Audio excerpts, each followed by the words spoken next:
The ITV studios wake early, long before most of Britain pours its first cup of tea. Corridors glow under soft white lighting, polished floors reflecting ceiling panels like mirrors. There is a quiet confidence to this place, a sense that everything is controlled, timed, rehearsed, and safe. This is daytime television at its most refined, a world designed to feel friendly, calm, and reassuring. Nothing unexpected is supposed to happen here. Inside Studio 3, the set of Lorraine looks immaculate. Cream-toned sofas curve gently toward a sleek glass table. Floral graphics bloom softly across massive LED walls, animated with slow, calming motion. The lighting rig above is perfectly balanced, warm enough to flatter, bright enough to energize. Every camera angle has been measured. Every reflection eliminated. This is a space engineered for comfort, not confrontation. Yet on this particular morning, something feels different. Producers move faster than usual, voices low but urgent through their headsets. Runners weave between cables with tablets pressed to their chests. On a wall-mounted screen, the show's rundown scrolls smoothly: headlines, lifestyle segment, food demo, celebrity interview. One name stands out more than any other. Cliff Richard. A name that doesn't belong to just one era. A name etched into British culture, into vinyl grooves, radio waves, stadium echoes, and royal celebrations. A name that carries decades of admiration, scrutiny, controversy, and survival. Backstage, Cliff waits. He stands alone near a makeup mirror framed with glowing bulbs, their light catching the silver in his hair. His suit is flawlessly tailored, deep navy with sharp lines, the kind of craftsmanship that doesn't chase trends. The shirt beneath is crisp, immaculate. No flashy accessories. No excess. Just confidence refined by time. His reflection looks back at him with calm restraint, but behind his eyes is something sharper. Experience. Awareness. A deep understanding of how television works, how questions are shaped, how narratives are steered. He has been here before, many times, but never without consequence. A producer approaches, smiling professionally, rehearsed warmth in every movement. A brief rundown is given, topics outlined, reassurances made. Friendly conversation, respectful tone. Cliff nods, listens, absorbs. He has heard all of this before. Moments later, the studio countdown begins. 5, 4, 3. The familiar theme music flows through the speakers, light and upbeat, designed to signal comfort and routine. Lorraine Kelly steps onto the set with effortless ease, her presence filling the space like a well-worn favorite song. The cameras lock in. Millions of homes across the UK tune in, expecting another pleasant morning. Cliff walks on. Applause ripples through the studio audience, polite but tinged with reverence.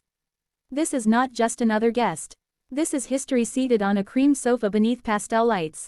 He sits upright, composed, hands resting neatly, posture dignified.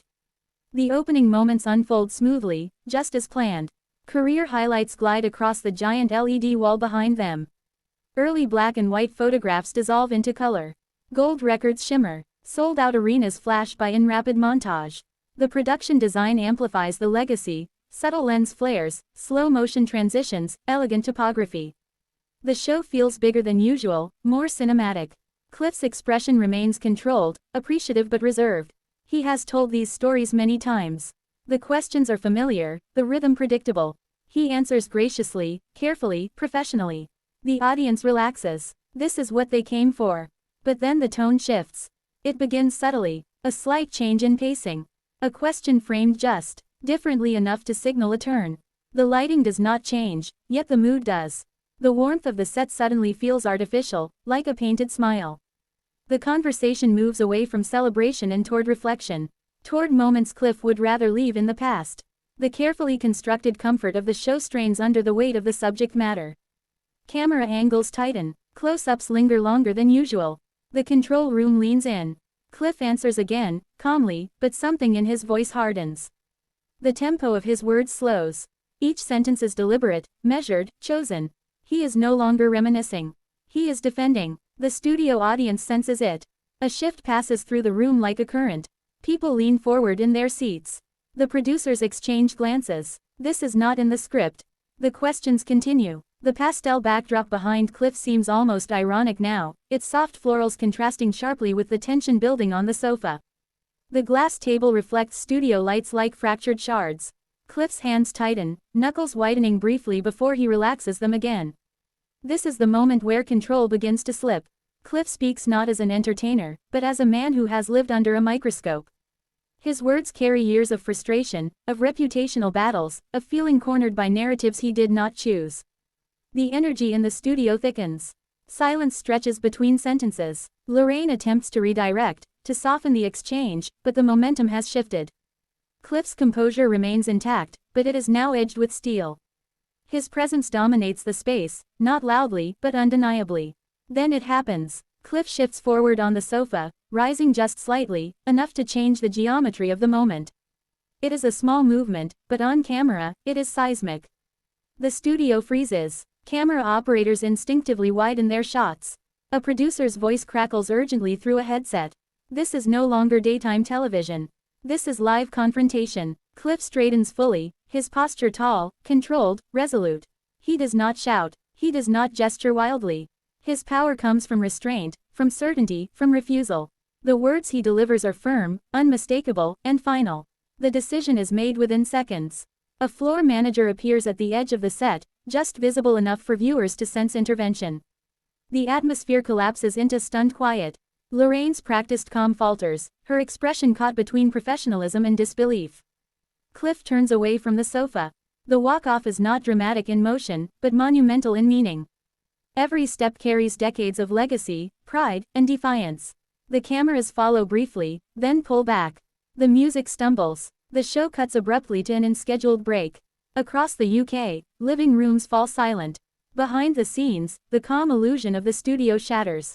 Voices rise. Producers argue. Legal teams are alerted. Social media managers frantically refresh screens as clips begin circulating online almost instantly. The moment has already escaped the studio walls. Within minutes, the internet ignites. Short clips flood platforms. Freeze frames capture Cliff mid-stand, Lorraine's stunned expression, the tension suspended like a lightning strike. Thumbnails appear with bold typography, shocked faces, dramatic arrows. Comment sections explode with speculation, outrage, praise, and disbelief. By lunchtime, it is everywhere. News sites frame it as a shocking television moment. Commentators debate respect, provocation, and boundaries. Fans rally fiercely, praising Cliff's refusal to be cornered, calling it a stand for dignity. Critics accuse him of being unwilling to engage.